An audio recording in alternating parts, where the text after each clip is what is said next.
Yes, sir. I kind of gave him I have a right for him. There we go. I kind of gave me his proxy. Great, we have a quorum. Can we do a roll call, please? Yes, sir. City of FAR, Here? Cameron County, Hidalgo County,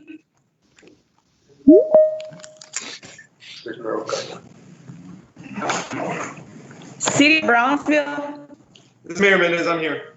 City of McAllen, Here. City of Edinburgh, Here. City of Mission, put him here. Here. City of Harlingen, We're here. City of San Benito, Cameron County RMA. It's on, Nelson on there. Yes. Here. I have something for you. We're here. Hidalgo County RMA, We're here. No, Present. Go to you. Valley Metro, Here. TxDOT, Here. LRGVDC, Here. RGV Partnership. They're online muted. Yes, you have quorum. Now you have quorum. All right, thank you. A reminder, if you're not the one speaking, please mute your mics until such time. Chairman, I want to make sure your mission is marked present. I was Yes. muted, so. Yes, yes, sir. Yes, sir, you're marked present. Yes, Mayor Guaya. Item 3, public comments. No, sir, we have no one signed up for public comments at this time unless they're online. Okay, let's move on to item 4, presentation action on discussion item A, consideration and action to approve the minutes of the February 24th, 2020 meeting.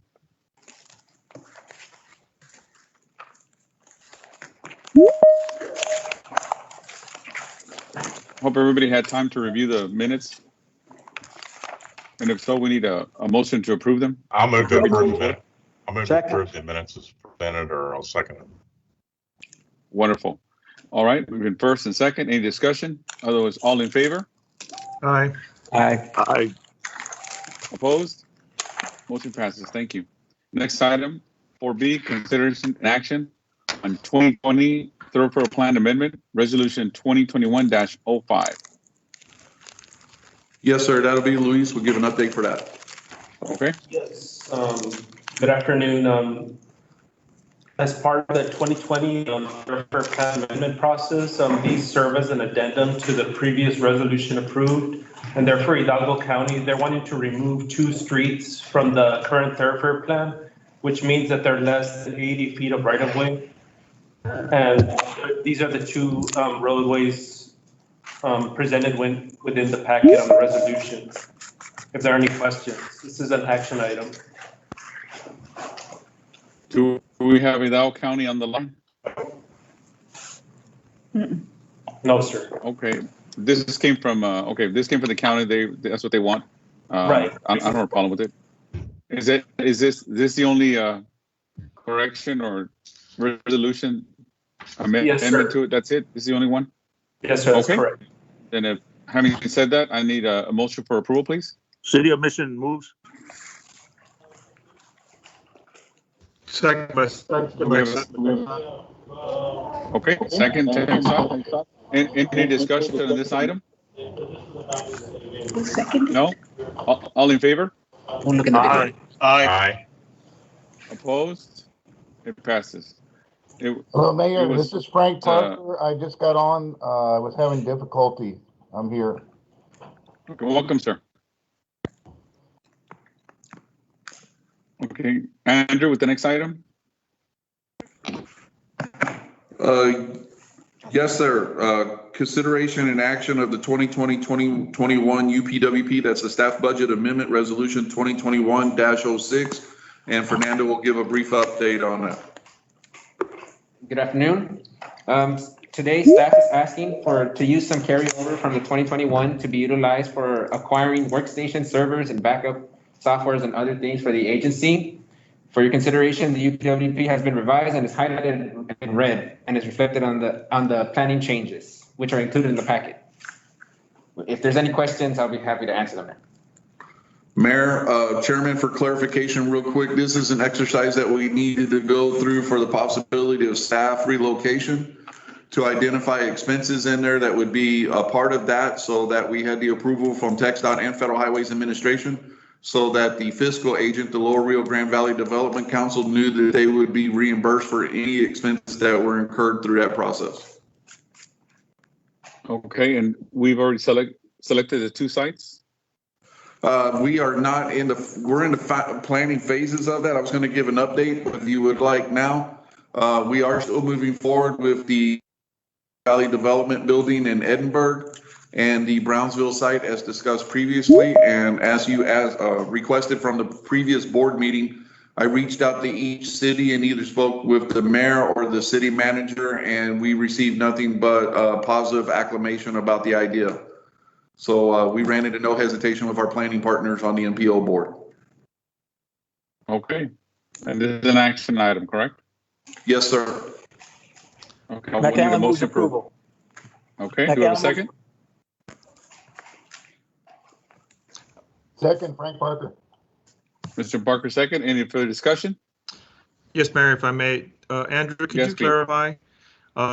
If these facilities are utilized, is there going to be basically a lease that would have to be paid by the RGVMPO, or is it going to be on the others tab? No, it would be a lease exactly like what we have in place now. There would be a lease agreement that would have to come before the board for approval to have with each one of the entities. Okay. Thank you. Okay, any further discussion? All in favor? Aye. Aye. Opposed? Okay, the motion carries. Next item, Andrew. Yes, sir. Discussion regarding the 2022-2023 UPWP program call. I sent out a letter on March 31st, sir, to all of our planning partners, letting them know that we are about to develop our 2022-2023 UPWP. Again, that's the budget that pays for staff and the studies that staff does on a regular basis. And we wanted to put that out there to everybody. We have a deadline of April 30th at 5 p.m., so 1 month from today.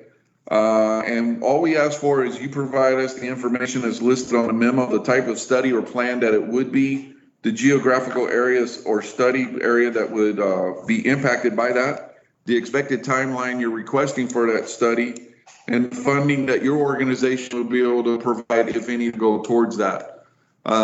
We don't really do feasibility studies with this money because it's planning dollars, but we do corridor studies. We can do traffic studies. We can do signal studies. We have assisted the city of McAllen in a short-range transit study. So that's the type of information that we are seeking, so we can see if we do have the funding for that, so we can work with our partners in helping facilitate those studies over the next 2 years. And this is just an update item. I'd be glad to clarify any questions that anyone may have, sir. Did anybody reach out to you after you sent this out? Yes, sir. I've had several of our planning partners reach out to me for some more specifics, and I suspect that we will receive a couple of requests by the deadline. And depending on the availability, I'll be coming back to the board. And the board would, of course, approve this once you approve our 22-23 budget as well. All right. Anybody have any questions, concerns? No? All right, moving on to item 4E, discussion regarding Category 9 funding. Yes, sir. Ava, our bike ped specialist, will give an update to the board on this. Okay. Hi, Hi.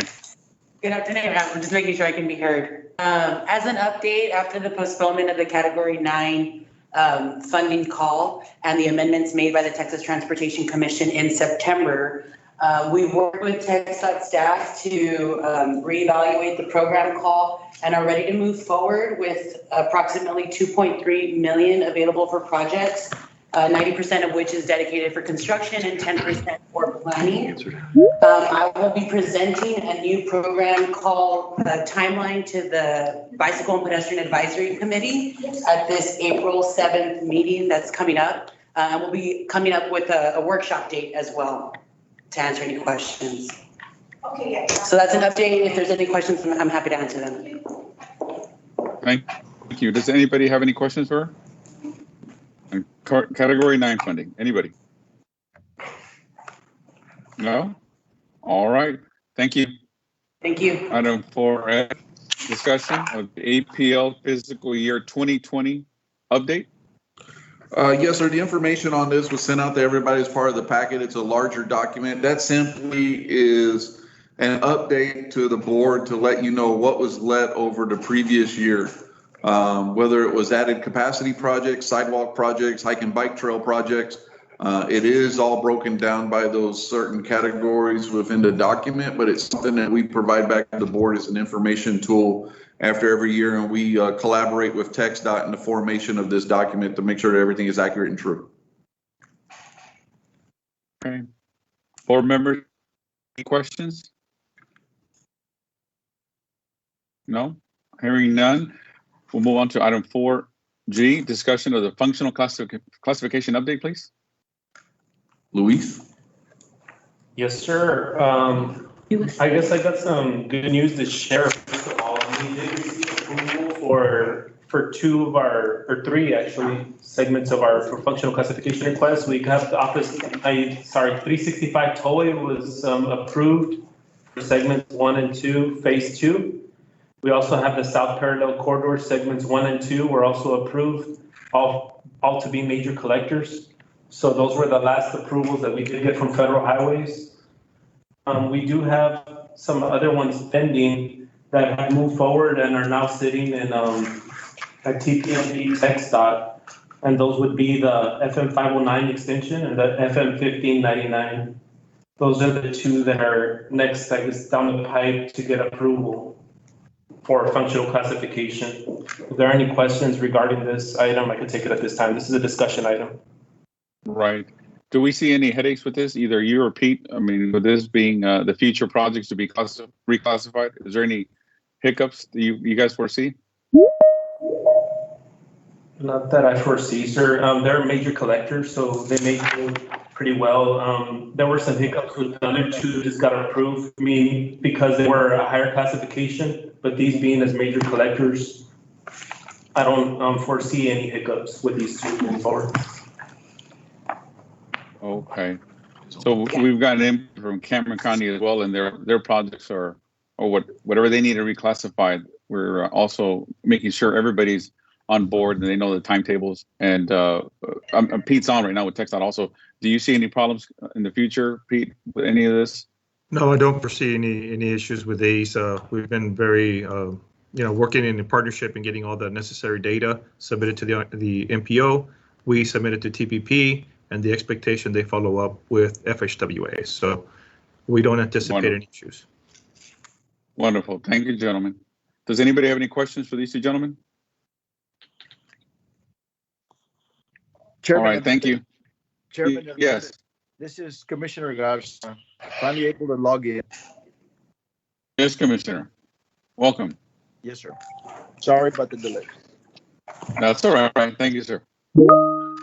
All right, moving on to our item 5, RGVMPO Executive Director's Report and Updates. Director, update, please.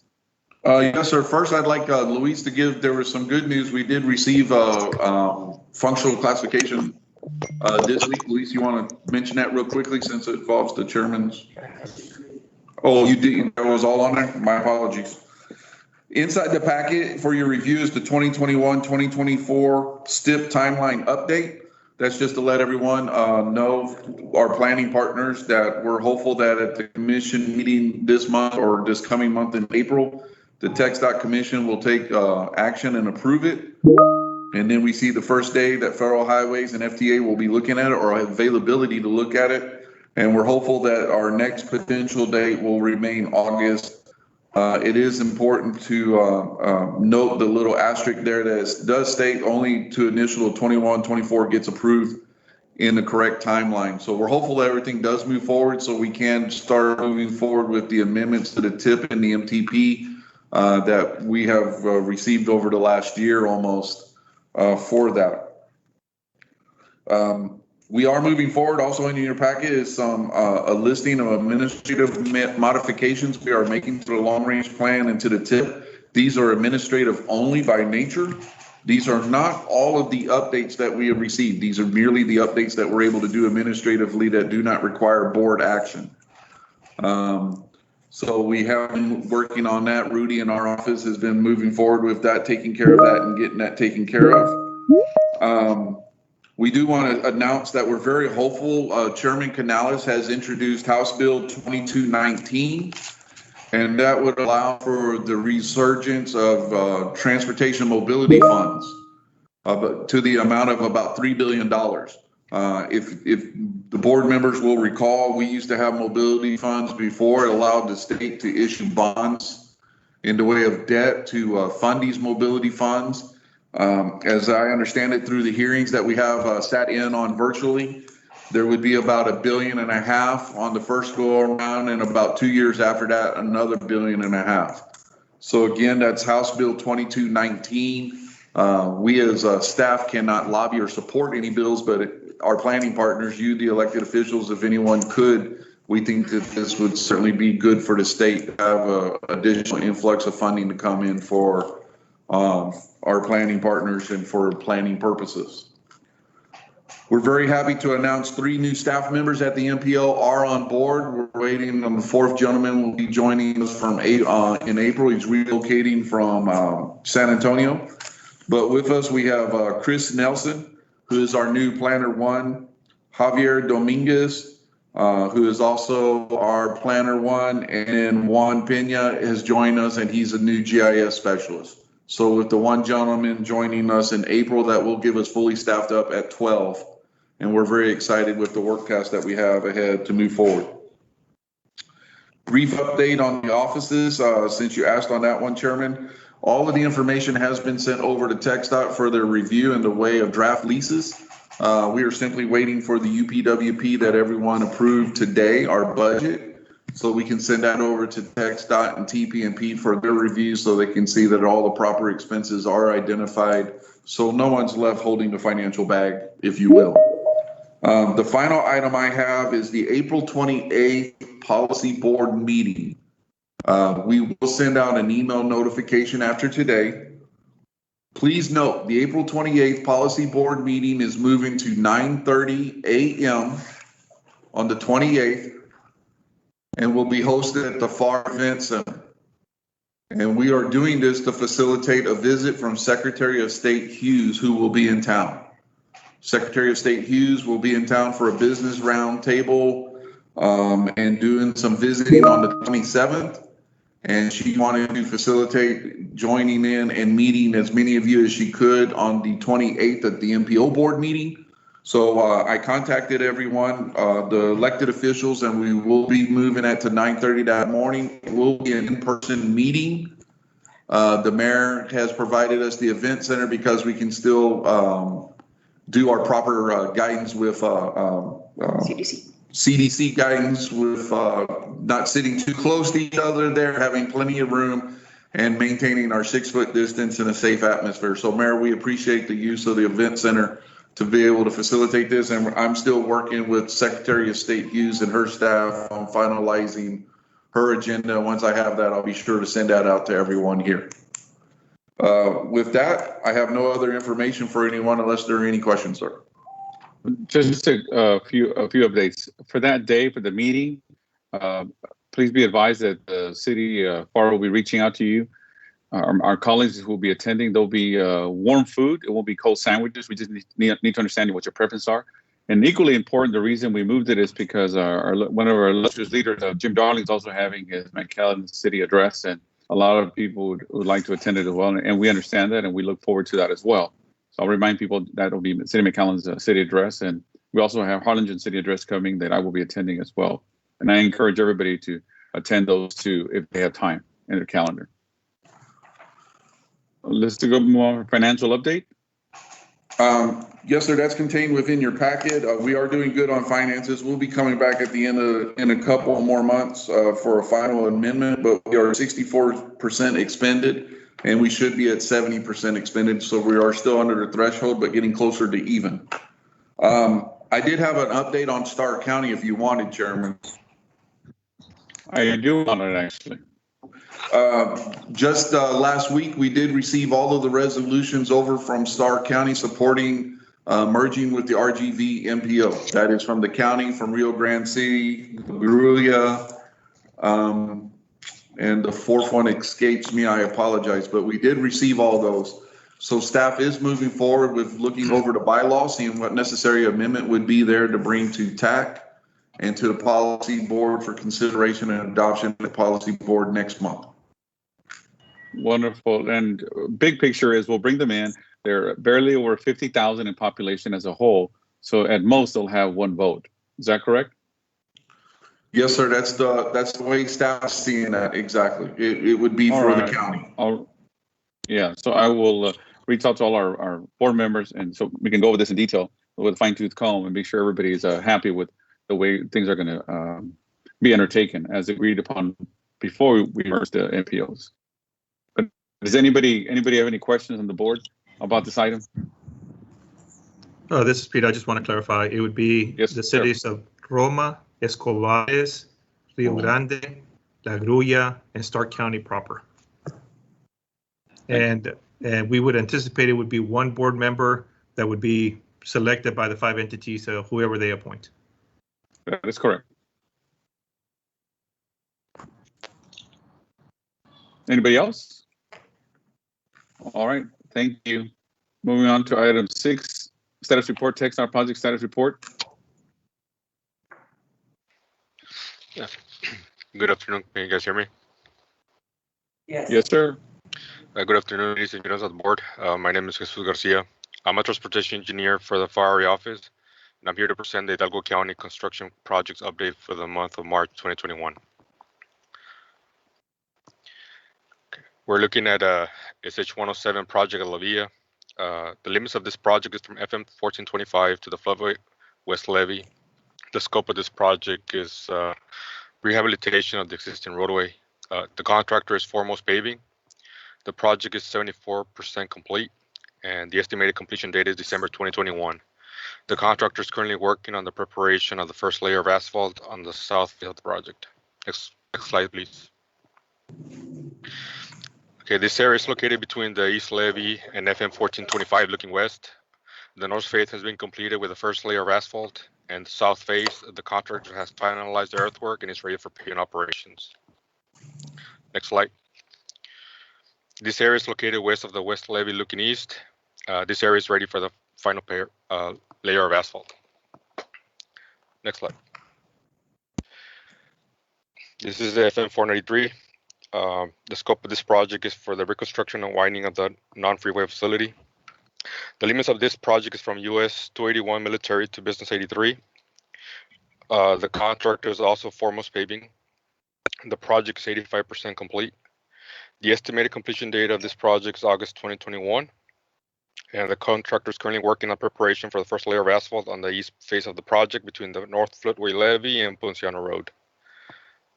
Next slide. Okay, this area is located at FM 483 South Virtus Road looking north. Here the contractor has completed the earthwork on the east face of the project and is ready for the pavement operations. Next slide. This area is located on FM 483 South of Stites Road looking north. And here the contractor has completed the first layer of asphalt and is ready for the final layer of asphalt. Next slide, please. This area is located at FM 483 between the floodway levees looking north. Here the contractor has completed the first layer of asphalt for the east and west face of this project, and this is ready for the final layer of asphalt. Next slide, please. Now here, Rene Davila from the Submit Area Office will be presenting for the Cameron County projects. Thank you. Thank you. Good morning, everyone. As mentioned, my name is Rene Davila, project manager at the TxDOT San Benito Area Office. Today, I'm going to present 2 project updates for Cameron County. FM 1847 area located north of Los Frenos, Texas, and FM 802 located in Brownsville, Texas. Starting with FM 1847, the scope of the work for this project is rehabilitation of existing roadway from FM 106 to FM 2893. Yes. Prime contractor for this contract is Foremost Paving, and currently we are at 52% completed as of this month. And the estimated completion date is March 2022. Next slide, please. Contractor has finished proposed deck space in east side of the and is currently working on proposed transfer surface. On the picture, we see contractors over. Next slide, please. As mentioned before, contractor is currently working on the east side of the project on proposed one-first surface treatment. On the picture, we can see them spreading the aggregates. Traffic is currently driving on the west side of the project, which will be later reconstructed on a different phase. Next slide, please. Contractor is also working on installing new driveways and regrading existing ditches throughout the project limits. The installation of the new driveways include new reinforced concrete pipe and new safety entryment. Next slide, please.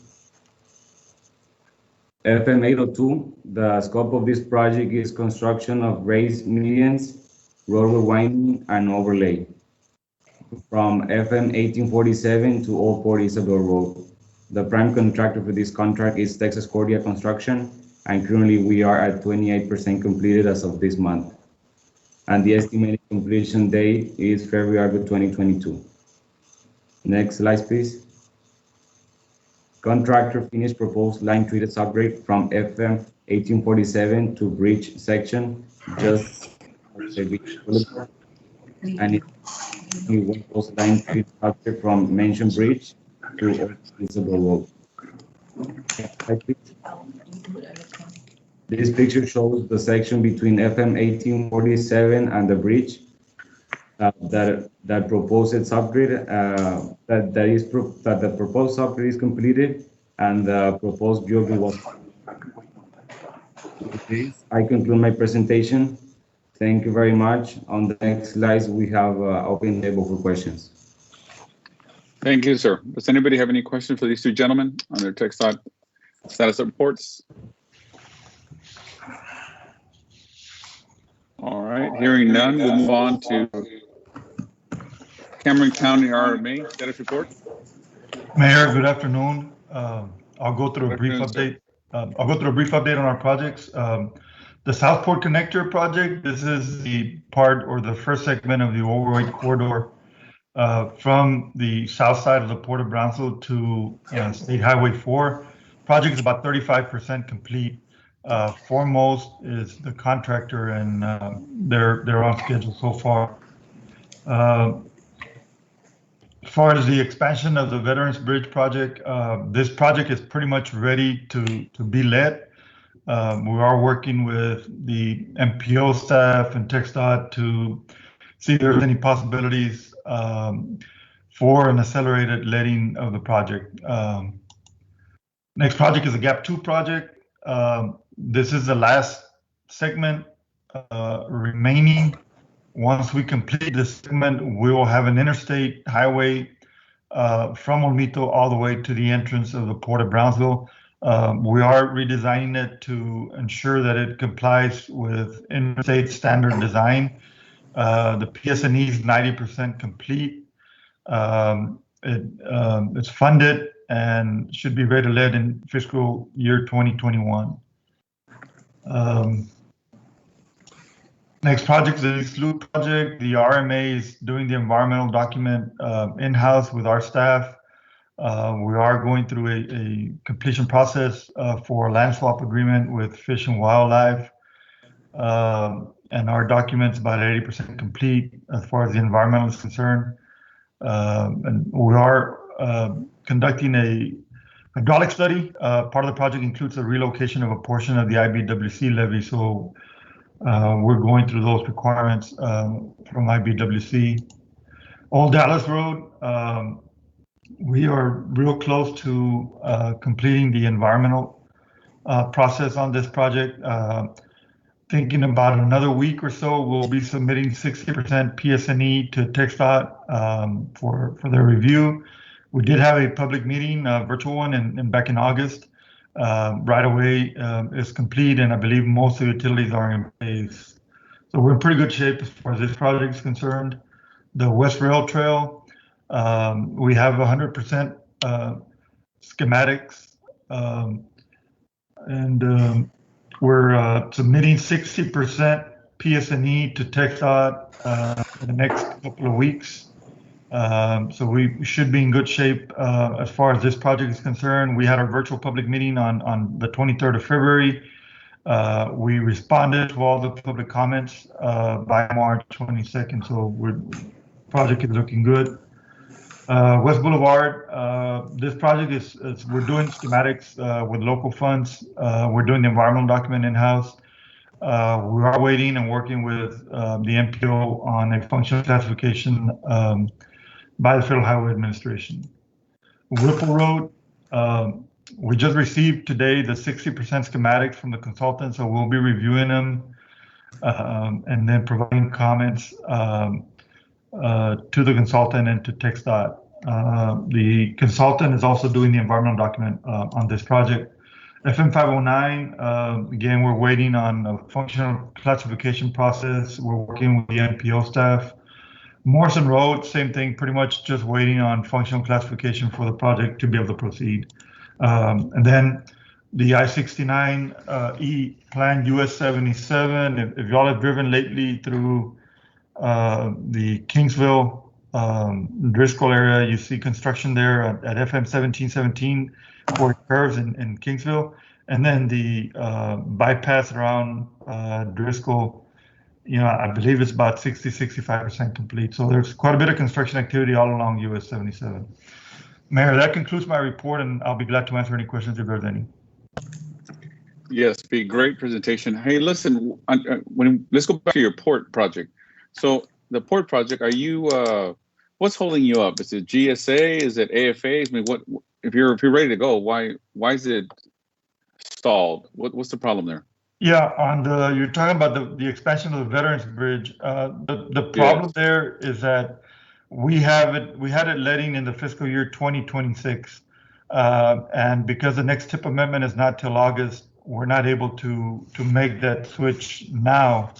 And like I said, we're working with the district office and the MPO staff to see if there's any possibility to do that. So we're still looking at. Hold on, but why would there not be a possibility for you to do that? It's just administrative, isn't it? I mean, what could be the barriers?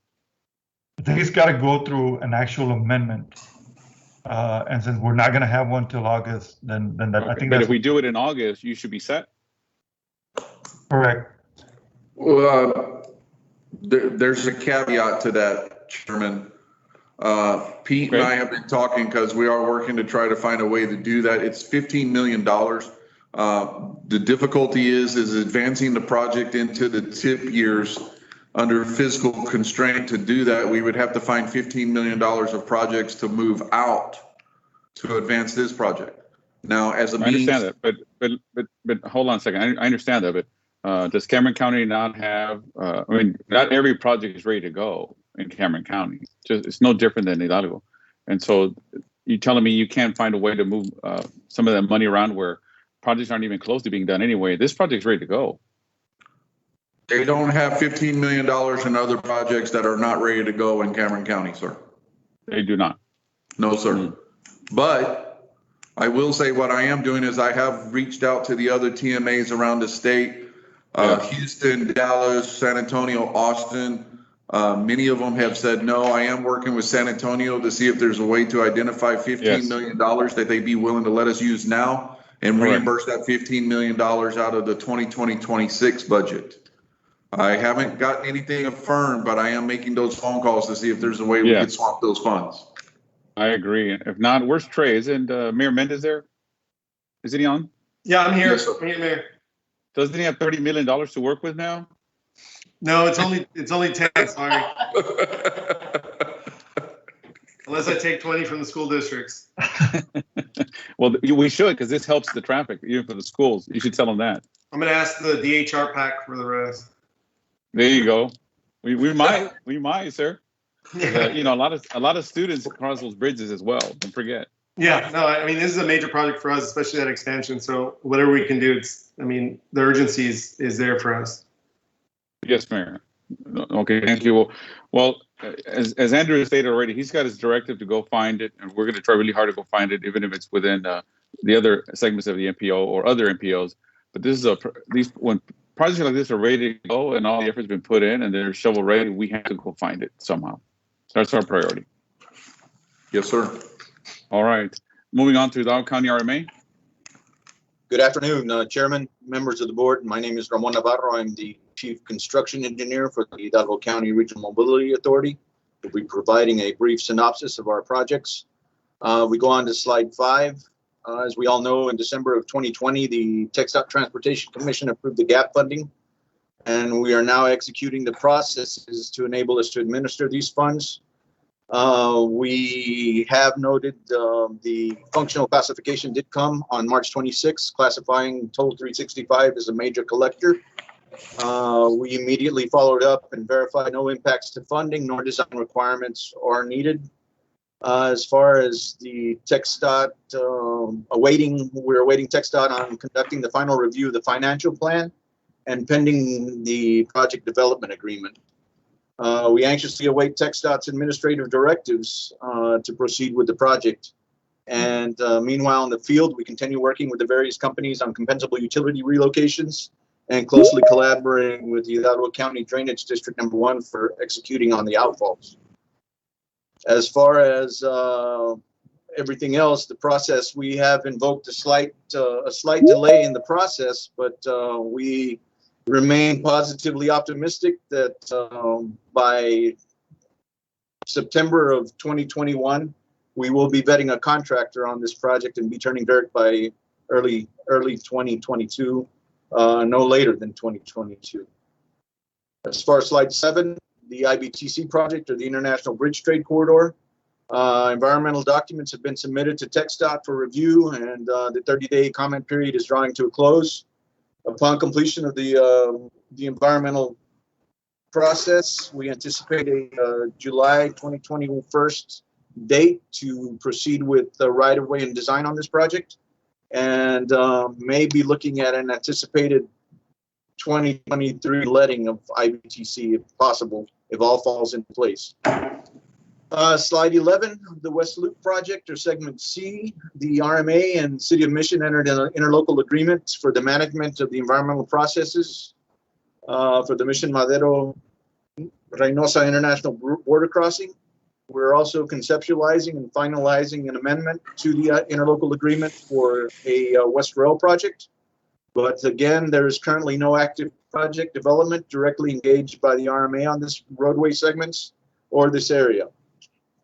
As for slide 13, the overweight oversized network, total permits issued for the month of February 2021 were 2,623 permits for a summated amount of $524,600.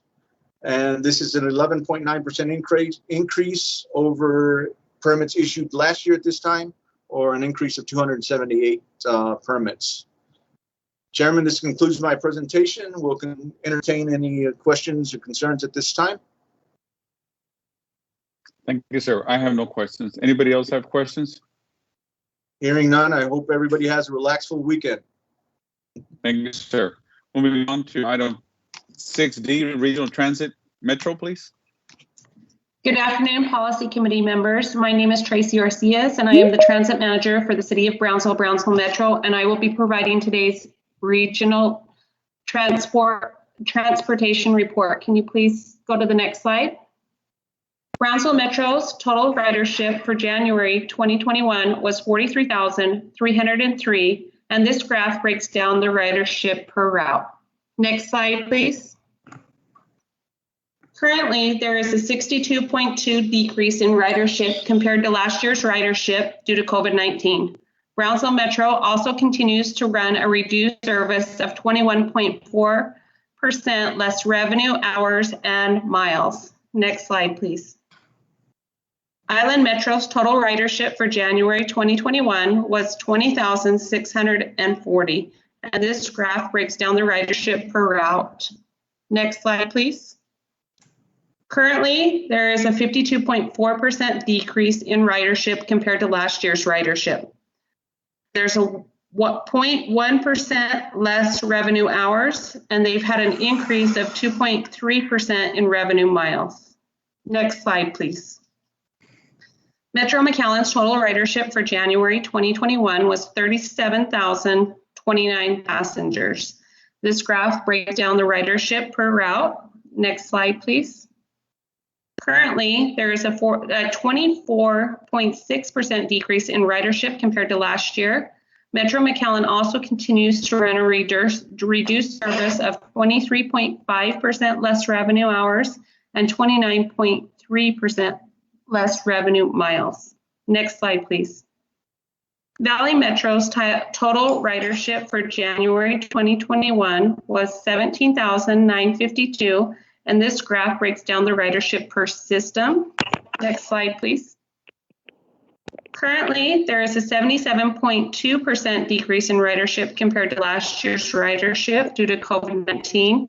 Valley Metro also continues to run a reduced service of 27.5% less revenue hours and 10.1% less revenue miles. Next slide, please. The combined total system-wide ridership for January 2021 is 118,924. This combined ridership is a decrease of 61.8% compared to fiscal year 2020. Next slide, please. This concludes my presentation. At this time, I can answer any questions that you may have. This is Frank Parker. I had a question. I was hearing a complaint from some people on the island that there's no shuttle running in the morning early to get to the early flights at the Brownsville Airport. Would that concern your area or the South Padre shuttle? I was trying to understand if y'all were involved in that. That would be Island Metro. Is there anybody available from Island Metro at the moment? I'm not sure that anyone is available at the moment. However, I can take down the question. We'll get back with you on that. Okay, or I mean, if it's Island Metro, then the person that was I don't want to say who it was somebody from the government area in the island, so never mind. I will go ahead and tell them who to contact. All right, thank you. Is there any other questions? Thank you. This concludes my presentation. Thank you. Moving on to item 7, new or any unfinished business anybody wants to bring up? Chairman, I would like to remind everybody that the offices will be closed Friday in recognition of Good Friday. And on behalf of all of the MPO staff, we hope everyone has a joyous and blessed weekend this Easter. Yeah, this is Frank Parker. I didn't know how progress is going on all the board members' vaccinations, but I've already been vaccinated, so I was just wondering if we're going to monitor that, maybe start meeting in person again. Yes, sir. As a matter of fact, we anticipate having our next board meeting in person. Okay. All right. Thank you. And also a quick update. We have, session is on right now, and we're all working together for the RGVMPO. There is movement to address the DAP situation. That those of you who have DAP projects, it's a positive traction that's undertaken. I just urge my colleagues, don't worry about the language right now. Everything changes in committee, and we're going to be sure that the entire RGV MPO and partners, board members, projects are covered in that legislation. Just an FYI. And with that, if there's some other commentary questions, can I please have a motion for adjournment? Mission moved. Do we have a second? Second, Frank Parker. Great. Any discussion? Otherwise, all in favor? Aye. Aye. Aye. Nobody opposed? We are adjourned. Thank you, ladies and gentlemen. The time is 2:25. Thank you.